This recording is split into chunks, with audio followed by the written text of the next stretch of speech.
오늘 오전 유은혜 사회부총리 겸 교육부 장관과 더불어민주당 김태년 정책위원장이 사립유치원 비리 근절을 위한 종합대책을 발표했습니다. 국가회계 시스템 도입과 국공립 유치원 확충 등 공공성 강화에 초점이 맞춰졌죠. 자세한 내용은 사립유치원 비리를 추적해온 정치하는 엄마들의 장하나 공동대표 모시고 얘기 나눠보겠습니다. 어서 오십시오. 네, 안녕하세요. 예, 자주 뵙게 됐습니다. 네. 예, 사실 이번 그 사립유치원 비리 대책과 관련해서 지금 뭐 5가지 핵심 계획이라고 이렇게 정리를 할 수가 있을 것 같은데 어떻게 뭐 어떤 학부모들의 반응이 나오고 있는지 좀 궁금합니다. 일단 많은 학부모님께서 실망하는 목소리, 특히 동탄 지역과 같이 지금 너무 어떤 그 갈등이 심한 지역들은 이걸로 뭐가 변하겠냐 이런 반응이시고요. 또 모르겠습니다. 저는 그 에듀파인 도입이라는 것이 의미가 저는 정말 실현되기 힘든 것이었는데 또 이번에 그 비리가 드러남에 따라서 그래도 이런 강한 조치가 들어간 것, 특히 이제 향후 2년 안에 모든 유치원에 도입하겠다 이런 것들은 어쨌든 고무적이다 보고요. 하지만 지금 뭐 에듀파인 도입으로 모든 비리 잡을 수 없고 그래서 이번 5가지에 빠져 있는 것들, 그러니까 저희 학부모 단체 입장에서 보는 이런 것들을 좀 제안드릴 계획입니다. 알겠습니다. 자, 그러면 이번에 발표된 대책에 대해서 꼼꼼하게 하나씩 짚어보죠. 자, 우선 사립유치원 비리 근절 대책을 4개로 정리를 할 수가 있는데 그래픽 보시면서 한번 살펴보겠습니다. 자, 국공립 유치원 40%를 조기 달성하겠다. 2020년까지 에듀파인을 의무적으로 적용하겠다. 그리고 유치원 원장 자격 인정 기준과 심의를 강화하겠다. 사립유치원 법인화를 추진하겠다. 이런 4가지가 근절 대책인데 어떻게 보세요? 하나씩 좀 간단히 말씀드리면요. 국공립 유치원 40%를 달성하겠다는 게 문재인 대통령의 이제 그 대선 공약이었는데 조기 달성한다. 그래서 내년에 사실은 500학급 충원 계획인데 1000학급으로 한다는 건데 조기 달성이란 말만 있고 달성 목표가 높아진 건 아니잖아요. 그러니까 좀 조삼모사 같다는 느낌이 들죠. 그러니까 이게 이미 나왔던 대책이다라는 생각을 하는 거예요. 네, 근데 이제 저희가 이 유아교육 대책을 저희 정치하는 엄마들이 좀 계속 모니터링 해왔기 때문에 작년도 예산에는 사실 이거 공약 달성 안 되는 거 아니야? 맞아요. 그런 상황이었고 이번에는 그걸 조기 달성한다고 했으니까 울지도 웃지도 않을 수 없는 그런 상황이고 저는 여기에 더해서 조기 달성한 다음에 그다음 놀면 뭐합니까? 50%, 60% 이렇게 더 나아간 그런 것들을 요구를 할 거고요. 그다음에 에듀파인 아까 서두에 말씀드렸다시피 중요합니다. 적어도 에듀파인을 도입하면 이제 유치원 운영비로 명품백이라든가 주류라든가 이런 것들은 근절이 되겠죠. 왜냐하면 회계장부에 이제 수기로 기록하던 것이 아니라 온라인 시스템에 하면 교육부 직원이 현장에 감사를 가지 않더라도 어느 유치원 클릭해서 열어보면 보이는 겁니다. 하기 때문에 말도 안 되는 이런 운영비 사적 유용은 없어지는데 그래도 뭐 최근 보도에서 그 회계장부 문제뿐만 아니라 너무 다양한 방식으로 비리가 있었지 않습니까? 그죠? 납품 비리, 뭐 친인척이 납품회사를 한다거나 아니면 납품회사에 뭐 1000만 원짜리를 1억으로 불려서 나머지 페이백 해주는 방식이라든가 그렇죠. 리베이트 방식이라든가 아니면 이제 방과 후 특성화 학교는 이제 외부의 강사를 초빙하는 그러면 이제 어느 업체와 계약하느냐에 따라서 또 이제 리베이트. 그런 것들이 많이 나왔고요.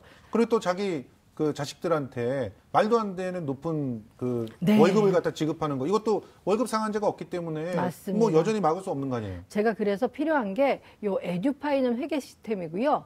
나이스라고 해서 학교에서 사용하는 인사관리 시스템이 있습니다. 그래서 있습니다. 나이스를 도입한다면 말씀하신 대로 이제 원장이나 교직원의 급여 기준도 좀 도입이 될 것이고 또 하나 부모들의 알 권리인 거죠. 우리 원장과 교직원이 얼마 가져가냐를 알게 되면 지금처럼 말도 안 되는 터무니없는 고액 연봉을 또 이제 그 가족끼리 가져간 이런 것들은 없어질 걸로 봅니다. 그래서 그러니까 그런 걸 도입하면 차라리 유치원들이 먼저 우리 법인으로 만들래 이럴 것 같아요. 네, 맞습니다. 그래서 추가적으로 요구할 것은 원장 교직원에 대한 뭐 급여 상한제도 좋고요, 기준 도입도 좋고요, 나이스 도입 이런 것들이 빠져 있다. 그리고 또 하나 중요한 것이 지금까지 비리가 많았다는 거는 학부모님들이 부담할 금액을 너무 이제 과대하게 냈던 거죠. 이코를. 그러니까 내가 낸 돈으로 뭐 입법 로비 됐고 내가 낸 돈으로 외제차 리스했고 그거 아닙니까? 심지어 종합부동산세도 냈단 말이에요. 내가 낸 돈으로. 그렇죠. 그렇기 때문에 이 기회에 지금 너무 높이 책정되어 있는 사립유치원의 학부모 부담금 수준을 네. 좀 내려야 된다, 정상화해야 된다 생각이 들고요. 그러면 여기에도 뭐 인상률이라든가 그 학부모 부담금의 그 매해마다의 상한선 이런 것들을 정하면 됩니다. 어린이집들은 지자체에서 관리 감독을 하는데 매년 보육위원회에서 올해는 뭐 이제 보육료를 얼마로 하자 이런 것들을 논의해 놓고 그 지자체 관내에 있는 어린이집들이 함부로 책정할 수 없는데 어린이집은 정말 엿장수 마음대로거든요. 유치원은 네, 사립유치원은 엿장수 마음대로기 때문에 그런 부분이 이번에 완전히 빠져 있고요. 그다음에 요 자격 기준 하나 말씀드리면 이제 설립자 자격 기준을 강화하는 건 너무 좋은데 아시다시피 설립자가 그 자본을 가진 사람 아닙니까? 그러면 본인이 자격이 안 돼도 뭐 자격이 되는 딸이든 뭐 가족이든 누구든 할 수 있기 때문에 사실 그 부분은 실효 부분이 약간 의심됩니다. 그러니까 차라리 나이스를 그 도입하는 것이 훨씬 더 실질적인 그런 거기 안에서 뭐 그 원장들 같은 자격도 거기서 좀 같이 따져볼 수 있으면 훨씬 더 좋을 것 같습니다. 그런데 지금 이제 저는 또 좀 현실적인 문제가 있을 것 같긴 합니다만 2020년까지라고 하는 유예 기간을 두는 것도 좀 마땅치 않지만 이 에듀파인 시스템을 왜 이렇게 좀 제대로 도입을 여태껏 못했던 건가 이 부분은 좀 짚고 넘어가야 될 것 같아요. 왜 그런 거예요, 도대체? 에듀파인을 도입 못했던 거는 한유총이 뭐 작년 9월에 집단 휴업 이제 경고하고 뭐 번복하고 요 사태 기억하시겠지만 정말 극렬히 저항을 했죠. 하고 이번에 그 감사 기관, 감사 적발 내용과 감사 적발 기관 명단이 공개되기 전까지는 그 뭐 어느 시민도 학부모도 유치원 운영비를 그렇게 자기 쌈짓돈으로 뭐 그냥 자기 생활비를 막 쓴 거 아닙니까? 그죠? 그러려고 상상 못했기 때문에. 에듀파인 도입을 그렇게 결사적으로 막았던 것이죠. 하고 정부도 사실 아무리 그렇게 결사적으로 한다 그래도 좀 시민들 입장에서는 강하게 밀어붙이지 못한 거에 대해서 좀 의구이고 어쨌든 한유총이 강한 어떤 그 정치권의 로비 단체로서 이제 이번에 많이 그 면모가 드러나는데 국회나 아니면 교육당국이나 뭐 유착관계라던가 뭐 이런 것들이 의심될 정도로 사실 많이 지금까지 봐줘왔다 이런 느낌이 듭니다. 일부 정치인들 보면은 지금도 유치원 문제에 대해서는 이런 방구를 하지 않는 분들이 있어요. 그리고 박영준 의원의 증언에 의하면 막 그렇게 이런 방구를 밖으로는 안 하면서 자기한테 전화를 해가지고 뭐라고 하시는 분들 많다 그러니 참 답답할 뿐입니다. 그런데 충분히 그 현실 사실이라고 생각합니다. 그 지금 뭐 이 에듀파인 시스템으로 관리할 수 없는 문제에 대한 것이 이번 대책에 빠진 것에 대해서 이미 지적을 해주셨잖아요. 이 부분은 어떻게 보완을 해나가야 될까요?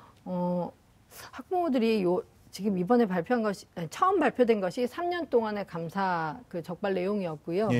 전국적으로 1,800개 기관이 이렇게 명단에 올리지 않습니까? 근데 지금까지 교육당국이 사립유치원을 감사를 시작한 게 5개년밖에 안 됩니다. 그리고 오늘 5개년치가 다 나왔고요. 근데 아직 100% 하지 못했습니다. 사립유치원을 그러니까 모든 사립유치원들을 감사한 게 아니라 한 번도 감사받지 않은 유치원이 여전히 존재하기 때문에 저는 그런 기관을 우선으로 해서 사실 오늘 대책에는 좀 이제 향후에 어떻게 모든 유치원에 대한 감사를 뭐 몇 년 동안 어떻게 단계적으로 실시해서 완수하겠다 이런 것들이 포함됐어야 된다 이렇게 생각을 합니다. 그러니까 에듀파인 도입으로 못 잡는 부분에 대한 감사를 얘기할 것이고 그러기 위해서는 교육당국이 감사 그 인력도 좀 획기적으로 충원해야 되고요. 또 하나 저희 그 정치하는 엄마들에서 각 시도의 감사 내용 뭐 이런 것들을 계속 모니터링하면서 느낀 게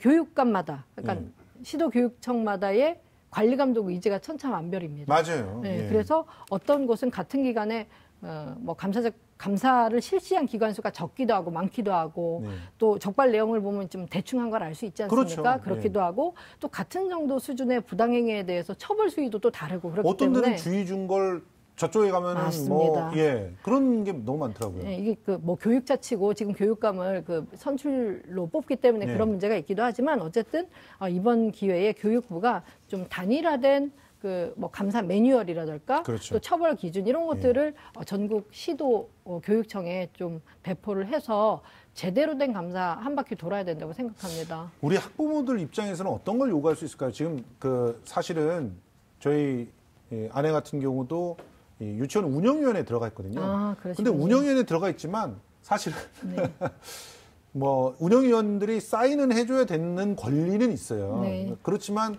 안 해주면 안 되게 만들잖아요. 네. 그러니까 이런 문제들을 갖다가 좀 이 운영위원회를 강화한다든가 하면서 좀 해결할 수 있지 않을까요? 맞습니다. 뭐 저는 개인적으로 운영위원회 어떤 제도를 뛰어넘어서 학부모회로 좀 발전시켜야 된다고 예, 보기도 합니다. 예. 운영위원회는 어쨌든 전체 학부모의 아주 소수가 소수만 대변하는 들어가죠. 거기 때문에 예. 어떤 기관의 경우에는 이제 원장 설립자와 어떤 코드가 맞는 사람, 꼭 맞아요. 맞는 학부모들을 운영위원회로 해서 그러니까 허수아비 들러리 설 때도 있습니다. 하기 맞아요. 때문에 모든 학부모는 어떤 발언권과 참여의 권리가 있도록 학부모 전체 회의로 좀 가야 된다는 생각이 들고요. 예. 어쨌든 현재 있는 운영위원회 경우에도 운영위원회가 의지가 있어도 사립유치원의 운영위원회는 자문기구라고 합니다. 아. 그래서 원장 설립자가 운영위원회 정말 시작할 때부터 자문기구인 거다라고 이제 못을 받고 가는 경우가 있어서 이제 어린이집 운영위원회보다 훨씬 더 이제 권리의 측면에서도 지금 약한 상태이기 그렇죠. 때문에 운영위원회 좀 어떤 실효성이 있는 운영위원회를 만들어가는 것도 중요하겠지요. 예. 네. 자, 국공립유치원 40% 확대 계획 있잖아요. 네. 조기 달성한다고 했는데 이게 사립유치원 비리 논란에 대한 해법이 정말 될 수 있다 이렇게 주장하시는 분도 있고 아니다 40% 갖고는 택도 없다 이런 분도 있는데 네. 어떻게 생각하십니까? 그러니까 대한민국이 그 다른 뭐 OECD 국가들 선진국들에 비해서 유아교육이 너무 시장에다 맡겨져 있는 건 맞고요. 정말 예. 비정상 상태인 건 맞습니다. 4명 중에 3명의 아이가 사립유치원에 다니는 예. 형편이기 때문에 사실 이런 문제를 사립기관에 에듀파인을 도입하고 감사를 계속하고 이런 것보다 국공립으로 전환하는 게 훨씬 더 국가적 맞죠. 비용 차원에서도 좋은 거죠. 그렇죠. 왜냐하면 계속 관리 감독하는데 돈이 또 드는 것이고 그렇죠. 그렇기 때문에 국공립을 늘리는 것 자체가 근본적 해법은 맞는데 예. 40%는 이런 유치원 비리 사태가 터지기 전에 대선 때 내놨던 예, 맞아요. 그 건데 예.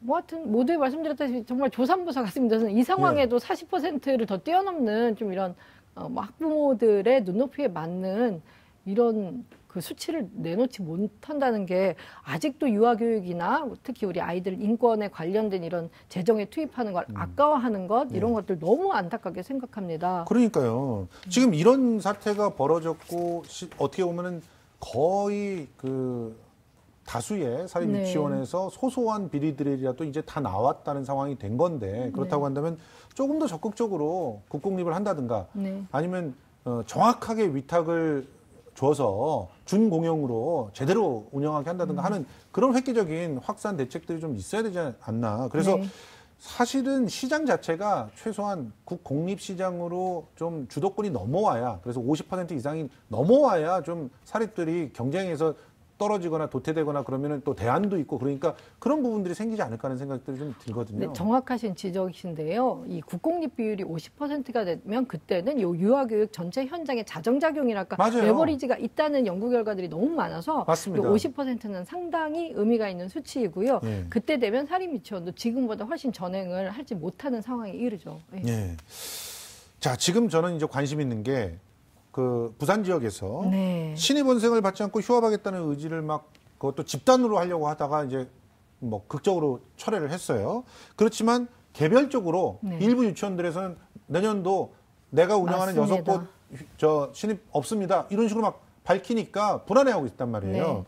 자, 유은혜 교육부 장관이 집단 후연을 강제한다든가 공정위 조사나 제재를 통해 가지고 이런 부분들을 엄벌할 것이다. 라고 얘기했는데 이게 효과가 있을까요? 일단 오늘 그러니까 이 온도 차이가 있는 게 학부모들은 오늘의 대책이 좀 아쉽고요. 예. 한유총 입장에서는 에듀파인을 2년 안에 다 도입한다는 게 아주 청천벽력이에요?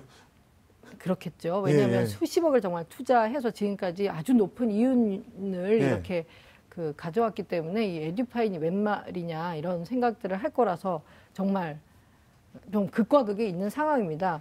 근데 그러니까 저도 이 집단 휴업 사태가 없으리라고, 그러니까 유치원 대란이 없으리라고 보지 않거든요. 그러니까 예, 있을 수는 있다. 네, 있을 수는 있는데 공정위 조사 이것보다도 저는 가장 겁나는 것이 이제 휴원이나 폐원을 못 하겠다 이렇게 정부가 이제 으름장을 놓은 지금 상황인데 그것보다는 휴원할 테면 해라, 폐원할 테면 해라. 그런데 이제 국공립 단설이라든가 빨리 이 공백을 그러니까요. 그 꼼짝 마라 하는 게 아니라 정부가 적극적으로 메울 테니까 한번 휴업해봐 이렇게 나가는 것이 훨씬 유협이 될 겁니다. 저도 그렇게 생각하는 게 그 휴원하세요. 그러면 휴원하면 자격 박탈할 거예요. 그리고 다시는 이제 유치원 못 하십니다. 이런 대책들을 법으로 만드는 것이 더 필요하지 않겠어요? 왜냐하면 아이들을 담보로 해가지고 휴원이라고 하는 형태로 실제로는 그 볼모로 잡고 협박을 하는 그런 행태잖아요. 그렇죠. 교육자가 될 수 있는 자격이 없는 거죠. 맞습니다. 그렇기 때문에 저도 공정위 조사를 하면 사실 저도 그 비리 규모라든가 이용 규모를 모르기 때문에 이제 예전에 교육청 공무원들이 감사한 것보다 공정위에서 들어가면 사실 더 무섭기도 할 겁니다. 그렇겠죠? 하고 자기가 지금 막 뱉어놓고 다 쓴 돈을 만들어서 다시 내놔야 되는 상황이니까 엄청 두려울 수도 있습니다. 근데 그것보다는 이제 국공립을 신설하고 당신들이 퇴로가 없다 이렇게 그 하는 것이 사실 더 위협적이고 그러면 차라리 그냥 여태껏 먹은 돈들은 그냥 드시고 대신 다시는 이런 쪽에 들어오지 못합니다라고 하는 것이 훨씬 더 효율적이지 않나는 생각도 해요. 왜냐하면 유치원 부지라든가 유치원 전용으로 지은 건물이 뭐 다른 상가 건물이니까 활용도가 없습니다. 그러니까 자산이 완전히 묶이는 거거든요. 그렇죠. 지금 현재로. 그래서 어쨌든 한유총이 과거와 같이 뭐 정부의 이제 어떤 본인들의 그런 압박 같은 게 잘 안 먹힐 것 같으면 좀 분열이 날 것 같긴 한데 그 중에 이제 또 강경파 분들은 휴업이라던가 신입생 안 받겠다 이렇게 나올 것이고 근데 한두 군데만 선제적으로 그러세요.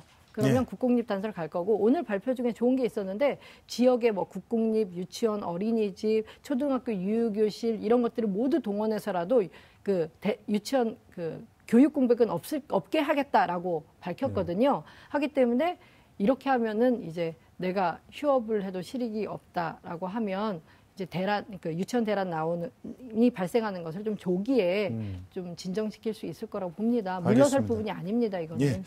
자, 그러면 이제 마지막으로요. 네. 앞으로 넘어야 될 산이 많습니다. 하나의 엄마 입장에서 또 비리를 조사하고 정책을 갖다가 제안하는 활동가 입장에서 앞으로 우리 정부와 또 우리 학부모들이 어떻게 보조를 맞춰 나가야 되는지 좀 정리를 해주시죠. 일단은 이렇게 종합대책이 나오면 이런 사회운동을 하는 활동가 입장에서는 가장 두렵습니다. 바로 여론의 관심이 빠지고요. 그렇죠. 현장에서 학부모들이 이렇게 정말 뭐 발을 동동 구르고 또 내년에 정말 우리 아이가 보낼 유치원이 없어서 그러니까 휴폐원을 안 하더라도 이미 비리가 심각했던 기간에 정말 보내기 싫은 겁니다. 그런데도 정부는 휴폐원만 안 하면 또 거기를 다니라는 거거든요. 그렇죠. 이럴 경우에 정말 학부모들이 힘든데 여기에서 이제는 뭐 여론의 관심을 다시 모으기 힘들다 하더라도 끊임없이 정부와 교육당국과 소통하고 관찰을 하려면 학부모들이 좀 이렇게 뜻을 모아야 되고요. 하여튼 그런 몫이 우리 이 학부모라던가 시민단체의 몫으로 남아 있습니다. 그래서 시청자분들도 우리 아이는 유치원 안 다녀 이런 게 아니라 한국의 미래 세대들 아닙니까? 이 문제가 정말 해결될 때까지 이 언론의 관심 또한도 좀 부탁을 드리고 싶습니다. 알겠습니다. 저희 시시각각 지속적으로 관심을 가지도록 하겠습니다. 지금까지 정치하는 엄마들의 장하나 공동대표와 함께 사립유치원 비리의 종합대책의 실효성 또 향후 과제에 대해서 얘기 나눠봤습니다. 오늘 고맙습니다. 감사합니다.